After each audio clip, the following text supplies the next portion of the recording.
VSI CA में rank लाने या स्टूडेंट्स को पास करने में ही क्यों बिलीव करता है, ये इसके कुछ सर्टेन रीजंस है जो मैं आपसे आज डिस्कस करूँगा।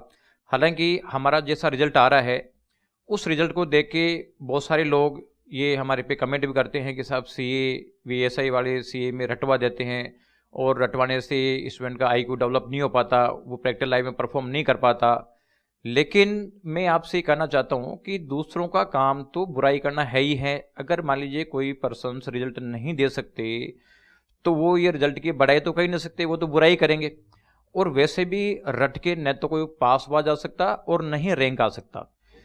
इसका रीज़न ये है कि जो एग्जाम्स में क्वेश्चन पेपर आते हैं उसमें जो प्रैक्टिकल क्वेश्चन आते हैं वो कभी ऐसे नहीं होते कि आप उसको रट के पास कर सको, क्योंकि अगर कंसेप्ट बेस्ड क्वेश्चन आते हैं उसमें फिगर चेंज होते हैं, कम से कम फिगर चेंज होते हैं, तो ये बताओ कि फिगर तो रटा नहीं जा सकता। तो ये एक दूसरे लोगों का सेटिस्फेक्शन करने का तरीका है कि चलो हम ये कह के और ये दूसरे स्टूडेंट्स को हम ये बताएं कि साहब ये रटवा के पास कर देते हैं। तो ऐसा कुछ नहीं है, रट के पास नहीं हुआ जा सकता, रट के रैंक नहीं आ सकती और फर्स्ट रैंक तो कभी नहीं आ सकती। उसके लिए एक सिस्टेमेटिक तरीके से वर्क करना होता है। हर एग्जाम को पास करने का एक तरीका होता है, उसी तरीके से सी एग्जाम को पास करने का भी एक तरीका है। उसके बहुत सारी सिस्टम्स है, लिखने के अलग अलग स्टाइल्स होती है, स्किल्स होती है, पढ़ने का भी एक तरीका होता है। अगर उसी तरीके से स्टडी करता है स्टूडेंट और एक सिस्टमेटिक तरीके से राइटिंग पैटर्न के बेसिस पे एग्जाम देता है, अपेयर होता है, तो इसका मतलब वो फेल हो ही नहीं सकता। इसका मतलब है कि उसमें तो पास होगा ही होगा। और अब मैं आपको सर्टेन रीजन गिना रहा हूँ जिसकी वजह से मैं केवल रिजल्ट में बिलीव करता हूँ कि रिजल्ट ही क्यों आना चाहिए। इसका देखो, सबसे पहला रीजन तो यह है कि स्टूडेंट हमारे पास जो आते हैं वो आते ही रिजल्ट के लिए हैं। कोचिंग्स में स्टूडेंट इसलिए आता है कि वो एग्जाम को पास करे। रही बात प्रैक्टिकल ट्रेनिंग की, प्रैक्टिकल ट्रेनिंग वो सीए फर्म में लेता है। सी इंस्टीट्यूट ने जो आईसीए का जो सिस्टम बनाया है उसमें दो चीज़ बनाया है, एक तो थ्योरेटिकल एस्पेक्ट और कंसेप्चुअल एस्पेक्ट, और दूसरा है ट्रेनिंग, प्रैक्टिकल ट्रेनिंग। तो जो आईसीए की स्टडी मटेरियल्स है, जो एग्जाम्स है, वो उसकी थ्योरेटिकल नॉलेज और कंसेप्चुअल एस्पेक्ट क्लियर करने के लिए है। और जहां सीए में वो ट्रेनिंग करता है सीए के अंडर में, वहां पे उस कंसेप्चुअल या थ्योरेटिकल नॉलेज को अप्लाई करता है प्रैक्टिकल काम सीखने के लिए।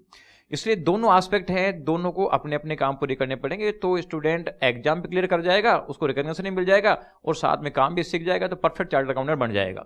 इसके क्योंकि पहले हमारे पास जो बच्चा आता है वो हमसे पास होने के लिए आता है, इसलिए हम अगर उसको पास करा दें और सीए के पास जाते हैं ट्रेनिंग के लिए, तो वो ट्रेनिंग करा दें तो उसका ओवरऑल डेवलपमेंट हो जाएगा और परफेक्ट सीए बन जाएगा। दूसरा रीजन ये है कि सीए में अधिकतर बच्चे जो आते हैं वो मिडिल क्लास फैमिलीज के होते हैं, कुछ हाई क्लास फैमिलीज के भी होते हैं। अब ऐसे पेरेंट्स बहुत अरमानों के साथ हमारे पास यहाँ पे आते हैं। हमारे पूरे इंडिया के बच्चे आते हैं, ऐसा कोई स्टेट नहीं जिसका बच्चा हमारे यहाँ पे नहीं पढ़ रहा हो। अब इतनी दूर से स्टूडेंट्स को भेजते हैं पेरेंट्स बड़े अरमानों से, तो उनके अरमान होते हैं कि बच्चा पहले अटेम्प्ट में सीए क्लियर कर जाए, फिर अच्छी जॉब लग जाए।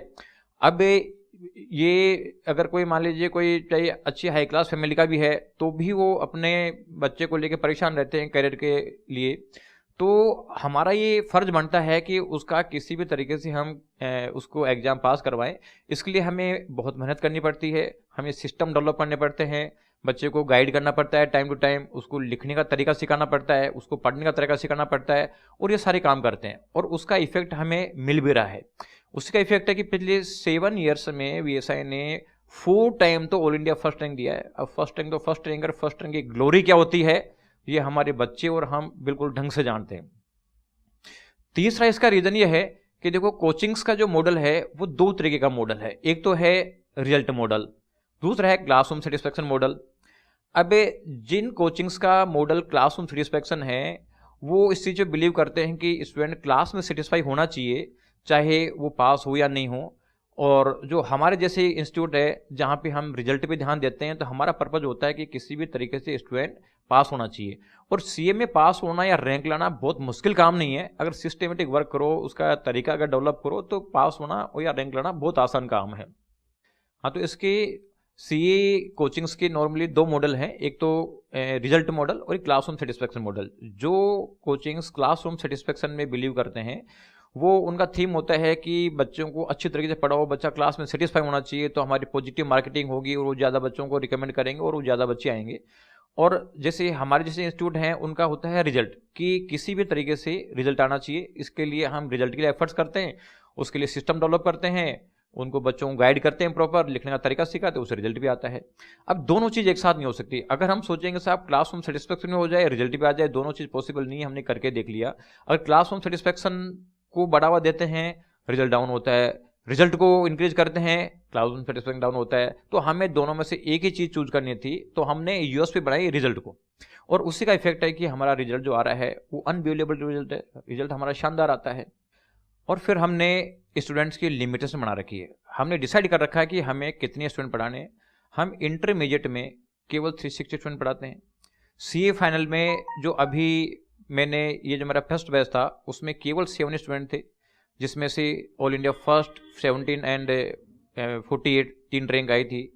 इसके अलावा ये जो मेरा सेकंड बैच था उसमें 2 स्टूडेंट थे और उसमें 1 रैंक आ गई, 48 रैंक आ गई। इसके अलावा मेरा जो अब मई 19 है उसमें केवल 1 स्टूडेंट अपेयर होगा और वो भी नाम क्लियर करेगा हमारा। उसके बाद में भी जब ये रेतुल का रिजल्ट आया, मैंने केवल 40 बच्चे लिए हैं इसके अंदर, और 40 स्टूडेंट में से ही मेरे को रिजल्ट निकाल के इंडिया को दिखाना है कि रिजल्ट कैसे आता है। तो ज़्यादा स्टूडेंट पढ़ाकर हम बच्चों का करियर खराब नहीं कर सकते। हम लिमिटेड स्टूडेंट लेते हैं, लेकिन लिमिटेड स्टूडेंट से जो रिजल्ट निकाल के देते हैं ना, उससे हमें जो खुशी होती है उसका कोई सीमा नहीं है। क्योंकि जब बच्चों के मुंह पे हम खुशी देखते हैं, पेरेंट्स की खुशी देखते हैं, तो उससे ज़्यादा खुशी हमें मिल ही नहीं सकती। पैसा कमाना लाइफ का एम नहीं हो सकता। हमारा एम है केवल और केवल रिजल्ट में ध्यान देना। जो बच्चा पास होने के लिए आता है वो पास हो कराएं, और जो रैंक के लिए आता है उसको रैंक कराएं। और फिर अल्टीमेटली मैं ये कहना चाहूँगा कि बच्चा हमारे पास करियर बनाने के लिए आता है, तो हमारा धर्म है कि उसका करियर बना के दें। हम उसे उसके साथ क्लासरूम सेटिस्फेक्शन करके या और कुछ तरीके से समझा कि हम उसके साथ चीट नहीं कर सकते, यही हमारा धर्म है।